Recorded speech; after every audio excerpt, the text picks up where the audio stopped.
तो स्टूडेंट्स, जो हमने कल क्वेश्चन था वो 8 कर लिया था। आज जो है हम 9 क्वेश्चन करने वाले हैं। और इस क्वेश्चन में पहले से ही आपको जो है एक डायग्राम दे रखा है, ठीक है ना।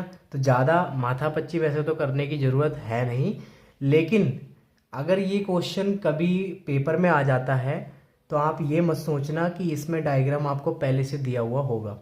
आपको वहाँ पर डायग्राम खुद ही बनाना होगा। अब यहाँ आप देख सकते हैं कि इस क्वेश्चन में क्या लिखा हुआ है, पहले उसको देख लेते हैं, फिर बाद में इस क्वेश्चन को निकालना शुरू करते हैं। तो सबसे पहले आप यहाँ पर देख सकते हैं कि इसमें लिखा हुआ है कि एक वृत्ताकार ब्रूच को चांदी के तार से बनाया जाना है, ठीक है। तो एक वृत्ताकार ब्रूच है ये, इसको चांदी के तार से बनाया जाना है, ठीक। तो एक वृत्ताकार पहले ब्रूच बना लेते हैं इस तरीके से। ये हमने क्या करा, एक वृत्ताकार ब्रूच बना लिया, जिसका क्या है व्यास कितना है, 35 mm है, ठीक है ना। तो व्यास की बात करिए कितना है, 35 mm है। तो इसका ये केंद्र होगा और इस केंद्र से ही होकर के क्या जाएगा, ये व्यास जाएगा, जाएगा ही नहीं जाएगा। और यह है कितना, 35 mm है, ठीक है ना। उसके बाद में इसने क्या रखा है, तार को वृत्त के 5 व्यासों को बनाने में भी प्रयुक्त किया जाता है, ठीक है। जो मतलब तार है उसको पहले इस तरीके से गोल मोड़ा भी गया, साथ में जो ये व्यास है उसको भी बनाने में उस तार का ही यूज किया गया, ठीक है। तो कितने व्यास बनाए गए, 5 बनाए गए। तो एक मैंने खींच दिया है, इसी तरीके से मैं क्या करूंगा, और भी व्यास खींच दूंगा। तो ये दूसरा हो गया, इसी तरीके से ये वाला जो हो जाएगा तीसरा हो जाएगा, और ये वाला क्या हो जाएगा, चौथा हो जाएगा। अब जहाँ जगह बची हो वहाँ पर इस तरीके से और बना देना, तो ये हो जाएगा आपका 5, ठीक है ना।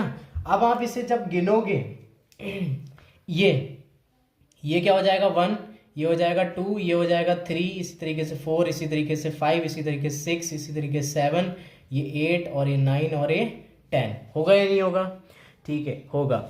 अब सुनो मेरी बात, अब ये क्या बन रहा है, इस तरीके से एक क्या बन रहा है, व्रत बन रहा है। और उसी व्रत से अंदर की साइड में आप देख सकते हैं छोटे छोटे त्रिज्यखंड बन रहे हैं, नहीं बन रहे हैं, ये देख सकते हैं आप यहाँ पर, ये क्या बना, एक त्रिज्यखंड बन रहा है, ठीक है। तो आगे क्या लिखा है इसको देखते हैं, जो उसे 10 बराबर त्रिज्याखंडों में विभाजित करता है। तो देखो कितने त्रिज्याखंड थे, यहां से यहां तक हमने गिना था, कितने थे, 10 थे। और 10 त्रिज्याखंड बन रहे हैं, नहीं बन रहे हैं ये। उसके बाद उसने क्या रखा है कि जैसा कि आकृति में दिखाया गया, ये आकृति है आपकी, इसमें दिखाया गया है। तो ज्ञात कीजिए कि कुल वांछित चांदी के तार की लंबाई, मतलब चांदी के तार की लंबाई ज्ञात करनी है, यानी कि यहां से यहां तक जो व्रत बनाने में चांदी के तार की लंबाई। उसके बाद जो व्यास है जिससे डिजाइनें दी गई हैं इसके अंदर, ब्रूच के अंदर, तो वो डिजाइनें जो चांदी के तार से दी गई हैं वो भी हमको बतानी है। तो चलिए शुरू करते हैं, फिर इसको करना शुरू करते हैं। तो यहाँ से यहाँ तक आपकी जो व्यास जो दे रखा है वो कितना दे रखा है, 35 mm दे रखा है। तो यहाँ से यहाँ तक का व्यास मैंने मान लिया। सबसे पहले हम इसमें लिख लेते हैं कि दिया क्या क्या है। तो ये नवा क्वेश्चन है, इसमें लिख लेते हैं दिया है। दिया है क्या दे रखा है आपको, एक वृत्ताकार, यह कह सकते हैं कि व्रत का व्यास दे रखा है। तो व्रत का व्यास कितना दे रखा है, d बराबर 35 mm दे रखा है। अगर आप इसको त्रिज्या में बदलेंगे तो इसका मैंने एक फॉर्मूला आपको इंट्रोडक्शन में कराया था। अगर आपने वो इंट्रोडक्शन नहीं देखा है तो जाकर के पहले, सबसे पहले इंट्रोडक्शन को देखें, क्योंकि इंट्रोडक्शन नहीं समझ में आएगा तो ये क्वेश्चन भी आप नहीं कर पाओगे, ठीक है ना। तो वहाँ पर एक फॉर्मूला लिखवाया था, d = 2r कराया था। और जो आपकी त्रिज्या होती है वो व्यास की क्या होती है, आधी होती है। तो यहाँ पर क्या हो गया, ये त्रिज्या हो गई, ये व्यास हो गया। व्यास आपको कितना दे रखा है, 35, तो r बराबर कितना आ जाएगा, 35/2। और mm में चल रहा है ना, तो ये mm में आ जाएगा, ठीक है। यानी कि आपकी त्रिज्या जो आ गई वो कितनी आई है, 35/2 mm, ठीक है। उसके बाद में उसने क्या क्या रखा है, पहला पॉइंट में क्या क्या रखा है कि वांछित चांदी के तार की लंबाई। तो फर्स्ट पॉइंट यहां पर डाल लेते हैं, तो इससे लिखेंगे कुल वांछित चांदी के तार की लंबाई, ठीक है। इसको करना शुरू करते हैं। तो यहां पर देखो, पहला तो ये आ रहा है ना तार, ये वाला आ रहा है, नहीं आ रहा है। तो ये क्या बना रहा है, तार मोड़ करके एक व्रत बना रहा है इस तरीके से। देखो यहाँ पर ये मान लो कोई तार था, मैंने उसको मोड़ा, मोड़ करके क्या बना, इस तरीके से एक व्रत बन रहा होगा।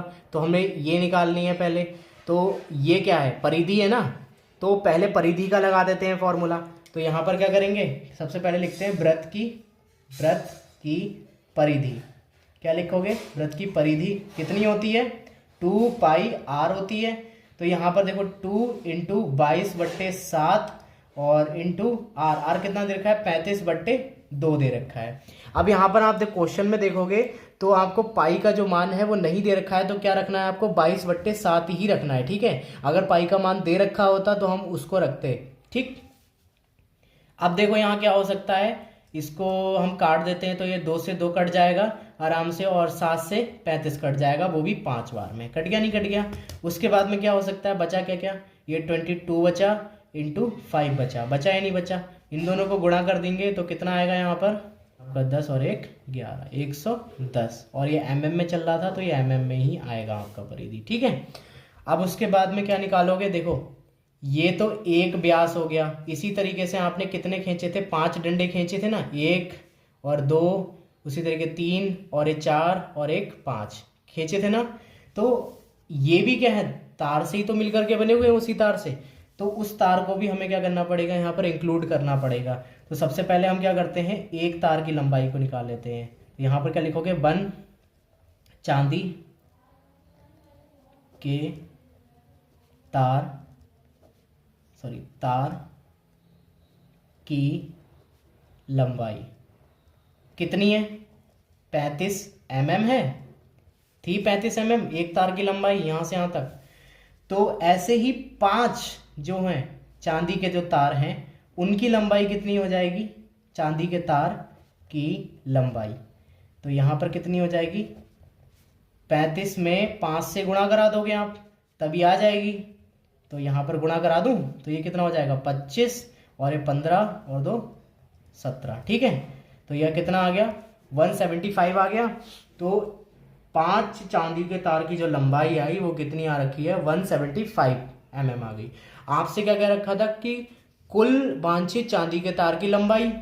ठीक है, तो चांदी का तार इसमें भी था, इसमें भी था। अब दोनों को जोड़ दें तो यहां पर कितना आ जाएगा, यहां लिख देते हैं कुल वांछित चांदी के तार की लंबाई बराबर क्या होगा, बराबर करके होगा वृत्त की परिधि।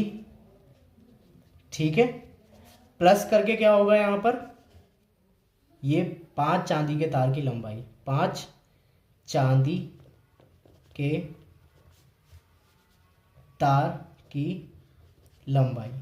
ठीक है, अब देखो यहां पर कितना आ जाएगा, वृत्त की परिधि कितनी आई थी, 110। ठीक है, प्लस 5 चांदी के तार की लंबाई कितनी आ गई, 175। तो ये कितना आ गया टोटल, ये आ गया तुम्हारा 5 और ये हो गया तुम्हारा 8 और ये हो गया 2, यानी कि 285 mm आ गई। ठीक है, ये आ गई चांदी के तार की लंबाई। ठीक, तो ये इतना आंसर आपका यहाँ पर निकल चुका है। तो इस तरीके से क्या करोगे, आपको जो चांदी के तार की लंबाई यहाँ पर निकालनी थी वो आपने निकाल ली है। अब दूसरा पॉइंट यहाँ पर क्या कह रहा है उसको समझना है।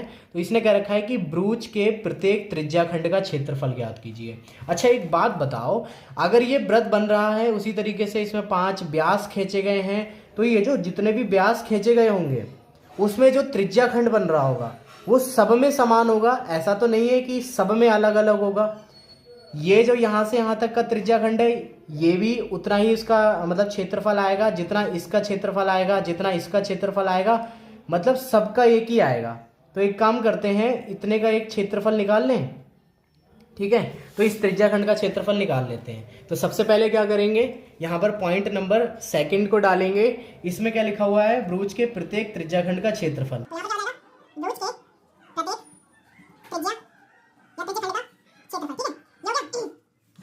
तो यहाँ पर देखो ये त्रिज्यखंड का क्षेत्रफल की बात हो रही है, तो यहाँ एंगल कितने का बनेगा। अब आप कहोगे सर एंगल तो क्वेश्चन में दिया ही नहीं है। हाँ भाई, क्वेश्चन में एंगल नहीं दे रखा है, तो फिर एंगल कैसे निकालेंगे। अब यहाँ पर समझना है एंगल कैसे निकाला जाएगा, क्योंकि पेपर में अगर क्वेश्चन आ गया तो वहाँ बच्चा कंफ्यूज हो जाएगा और जो है एंगल वहाँ नहीं निकाल पाएगा। तो आपको करना क्या है, देखो थीटा निकालना है ना, तो थीटा कैसे निकल सकता है, यहाँ पर देखो कि यहाँ पर अगर मान लो आप खड़े हुए हो और यहाँ से चलना शुरू करते हो तो इस तरीके से घूमते हुए जाओगे और घूम करके फिर इसी पॉइंट पर अगर आ जाते हो तो क्या होगा, यहाँ से यहाँ तक थीटा जो होगा वो कितना हो जाएगा, 360 हो जाएगा, नहीं हो जाएगा, तो 360 ये हो गया या नहीं हो गया। अब ये 360 यहाँ तक थीटा हो गया। अब ये जो त्रिज्या खंड है वो कितने बन रहे हैं, देखो एक तो ये बन रहा है, एक ये बन रहा है, एक ये बन रहा है, एक ये बन रहा है, एक ये बन रहा है, एक ये बन रहा है, एक ये और एक ये, कितने हो गए टोटल मिलाकर के 10 हो गए। अभी गिने थे हमने त्रिज्या खंड कितने दे रखे हैं, 10 बराबर भागों में बांट रखा है, तो बट्टे में कितना आ जाएगा, 10 आ जाएगा। अब आप भाग करोगे तो कितना आएगा, थीटा कितना आया, यहाँ पर आया 36, ठीक है, 36 डिग्री का आ गया थीटा, ठीक है। अब यहाँ पर देखो थीटा हमारा निकल करके आ गया है। आपको त्रिज्या पता है कि आर बराबर क्या होता है, 35/2 है mm में, ठीक है। तो ये त्रिज्या भी आपको पता है, थीटा भी आपको पता है, तो आपको निकालना क्या है, त्रिज्यखंड निकालना है। यहाँ देख सकते हो ये कौन सा त्रिज्यखंड बनना है, दीर्घ वाला बन रहा है, नहीं लघु वाला बन रहा है, तो ये क्या है, लघु त्रिज्यखंड है। कौन सा है, लघु त्रिज्यखंड है, लघु त्रिज्यखंड। तो इस लघु त्रिज्यखंड का फॉर्मूला लगा दें यहाँ पर, तो ये क्या लिखोगे, लघु त्रिज्यखंड का क्षेत्रफल। तो लघु त्रिज्यखंड का क्षेत्रफल क्या होता है, थीटा पाई r²/360, ठीक है। तो थीटा का मान यहां पर कितना दे रखा है, 36 इंटू पाई का मान आपको कुछ दे रखा है इसके अंदर, देखो क्वेश्चन के अंदर पाई का मान कुछ नहीं दे रखा है ना, तो क्या करना है आपको, पाई का मान 22/7 ही यहां पर क्या करना है, पुट कर रहा है, ठीक, ओके। तो यहाँ पर 22/7 लिख दिया, बाकी ये 360 और बाकी आर का मान कितना है यहाँ पर 35/2 इंटू 35 फिर से क्या आएगा 2, ठीक। तो ये कट जाएगा 7 पंजे 35 और ये 36 से कट जाएगा कितने बार में, 10 से, और फिर क्या हो सकता है, ये 2 कट सकता है इससे 11 बार में। उसके बाद में देखो यहाँ पर क्या हो सकता है, अब कुछ नहीं कटेगा ना, तो ये 11 लिख दो, इंटू 5 लिख दो, इंटू 35 लिख दो, अपॉन में कितना आ जाएगा, 10 आ जाएगा, इंटू 2 आ जाएगा, आएगा ही नहीं आएगा। फिर इन दोनों की गुणा करोगे तो कितना आएगा, 55 आ जाएगा, इंटू 35 आ जाएगा, और अपॉन में कितना आ जाएगा, 20 आ जाएगा, आएगा ही नहीं आएगा, ठीक है। अब क्या करेंगे, यहाँ पर इन दोनों की गुणा कर दें, तो यहाँ पर इन दोनों की गुणा कर देते हैं हम, ठीक है, यहाँ पर कोने में गुणा कर देते हैं। तो ये कितना हो जाएगा यहाँ पर 25 और ये हो जाएगा तुम्हारा 15 और 2 17 और ये हो जाएगा तुम्हारा 25 और ये हो जाएगा फिर से 15 और 2 17, ठीक है। अब कितना आएगा यहाँ पर 5 और ये कितना हो गया तुम्हारा 12 और ये हो जाएगा तुम्हारा 7 और एक 8 और एक 9 और ये हो जाएगा तुम्हारा, ठीक है। तो ये तुम्हारा कितना आ गया 19/25, ठीक है। तो इस तरीके से ये तुम्हारा निकल करके आ गया आंसर। इसको चाहो तो क्या कर सकते हो, 5 से भाग कर सकते हो, तो 5 से भाग कर दो, क्या दिक्कत आ रही है इसमें। ये कितनी बार में जाएगा, 3 बार में जाएगा, तो यहाँ कितना हो जाएगा 4 और ये 4 42 हो गया, ठीक है। तो ये कितनी बार है, 8 बार में चला जाएगा, यहाँ पर 2 आ जाएगा, ये 5 बार में चला जाएगा, ठीक है। तो ये कितनी बार में जाएगा, ये 4 बार में जाएगा, ठीक है। तो ये कट करके आ गया आपका, उसके बाद आ गया 385/4, ठीक है। इसको और तोड़ना चाहते हो तो इस तरीके से और भी तोड़ सकते हो, ठीक है। पॉइंट में आंसर आ जाएगा तब भी कोई दिक्कत वाली बात नहीं है, अगर फ्रैक्शन में आ जाता है तो फ्रैक्शन में भी कोई दिक्कत नहीं है, आप दोनों में आंसर ला सकते हो, वहाँ पर जो है टीचर आपके आंसर को नहीं काटेगा, ठीक है। क्षेत्रफल की बात हो रही है, अगर त्रिज्या सेंटीमीटर में चल रही होती तो हम क्या करते, सेंटीमीटर का स्क्वायर निकाल देते। यहाँ पर क्या है, मीटर में वो सॉरी mm में चल रही है ना, तो यहाँ mm का स्क्वायर हो जाएगा, ठीक है।